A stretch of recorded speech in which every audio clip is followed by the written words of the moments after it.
Verdi Sambo terjebak sendiri usai pengakuannya yang mengatakan jika Barada Eliezer menembak sebanyak 5 kali. Usai mengatakan itu, hakim kemudian bertanya pada Sambo siapa penembak lain selain Barada Eliezer. Mengingat dari hasil otopsi, Brigadir Yosua tewas dengan 7 luka tembak. Berawal dari hakim, Ketua Wahyu Iman Santoso mencecar Verdi Sambo terkait penembakan Brigadir Nofriansah Yosua Huta Barat dalam sidang lanjutan di Pengadilan Negeri Jakarta Selatan kemarin. Sebab Verdi Sambo mengaku sama sekali tidak menembak Yosua. Hakim berucap karena Sambo enggan mau di-framing hasil poligraf, ia lalu bertanya berapa kali Richard menembak. Sambo menjawab jika ia baru tahu Barada Eliezer menembak 5 kali setelah kejadian. Hakim Wahyu kembali bertanya apakah Sambo juga ikut menembak, namun mantan Kadif Propam itu tegas menjawab tidak ikut menembak Yosua. Hakim pun heran dan bertanya perihal 7 luka tembakan pada jenazah Yosua, dan lagi-lagi Sambo mengaku tidak tahu hal itu. Sementara hasil otopsi ada 7 luka tembak masuk di tubuh dan 6 luka tembak keluar. Jika Sambo mengatakan Eliezer menembak 5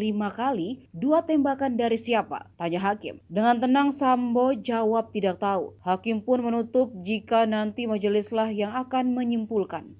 Berapa kali Richard nembak? Setelah kejadian baru saya tahu 5 kali. 5 kali. Iya.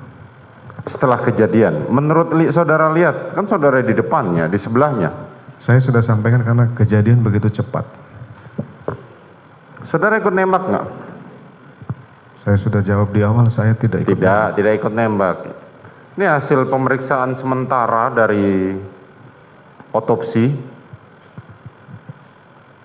Ini ada 7 luka tembak masuk pada tubuh dan 6 luka tembak keluar. Jadi pelurunya keluar. Kalau saudara katakan 5 terus yang 2 siapa yang nembak? Saya tidak tahu. Apakah ada orang lain nembak? Saya tidak tahu. Ya. Nanti hakim yang akan menyimpulkan.